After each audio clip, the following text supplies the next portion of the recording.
Today we're going to talk about grammar, what it is, and why teachers of speakers of other languages need to know grammar. When we're talking about teaching English to speakers of other languages, you might hear about two different types of contexts, ESL and EFL.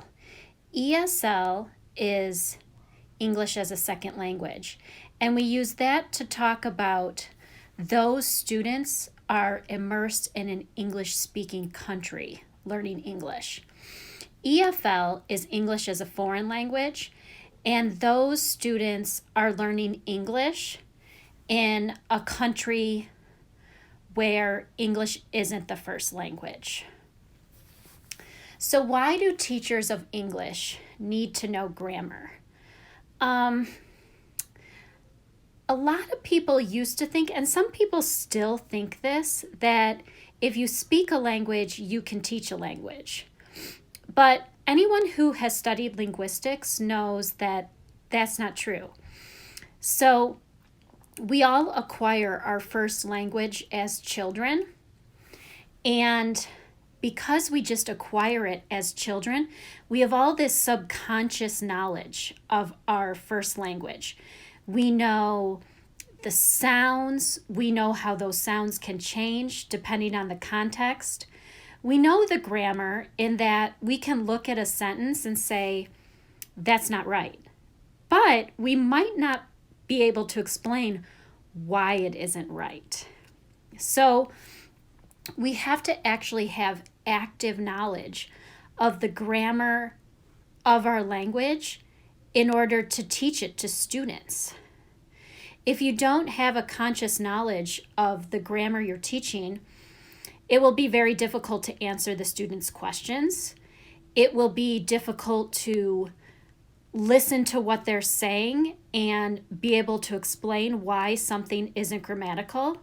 It will be very difficult to edit their papers and to teach them how to edit their papers and to self-assess their own speaking, because when your students become more advanced, they should have what we call grammatical competence, meaning that when they're speaking, they know which grammar structures to choose. And also when they're writing, which ones are correct. They'll also, if a student has grammatical competence, they'll also know how to write grammatically correct sentences as well as to edit their own work.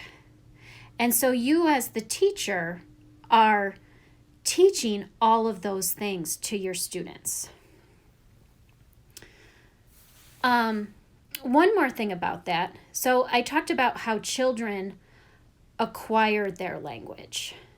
Anyone who studies linguistics knows that teenagers and adults actually learn language. They don't acquire it, they learn it.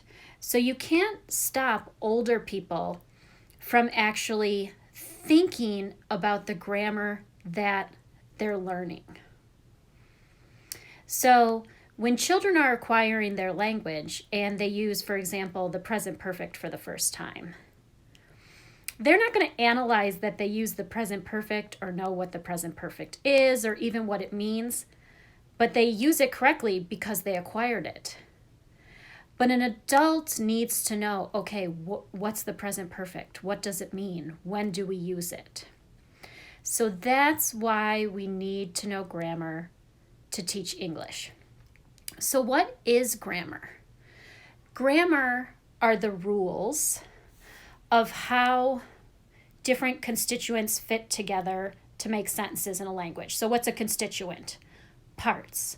So in English, we have words. So how do those words fit together in order to make phrases? And then how do those phrases fit together in order to make sentences? That's what grammar is. And grammar, I get really excited when I talk about grammar. I really love it. Grammar is the foundation of every language. It's the underlying structure of every language. It's the reason a language exists. It's so important. That's why I never understood the thinking in the past that if you speak a language, you can teach a language, because knowing the structure of the language you're teaching is so important.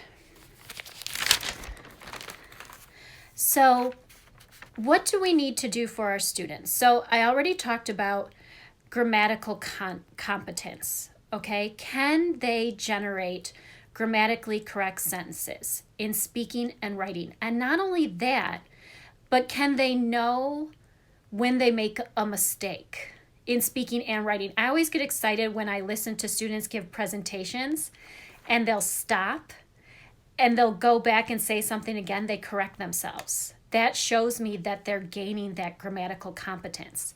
But now that is different from communicative competence.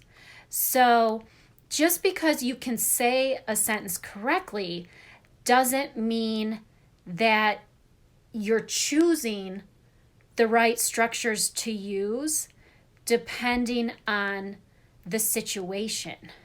Okay? So that's communicative competence.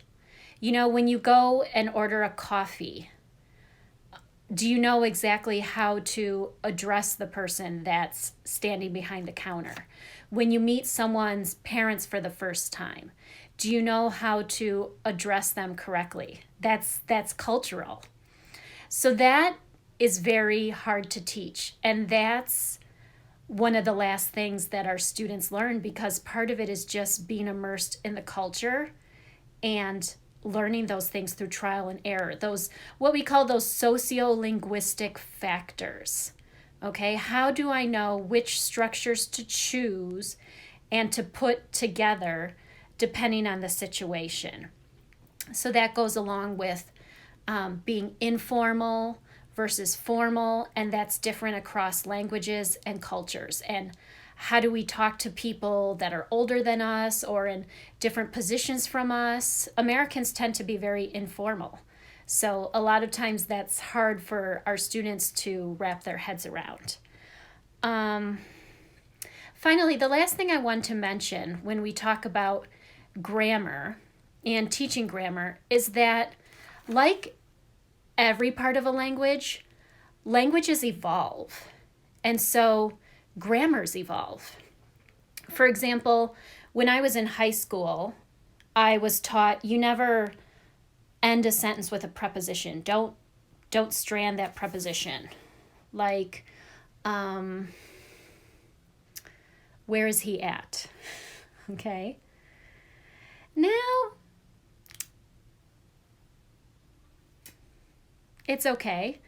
Don't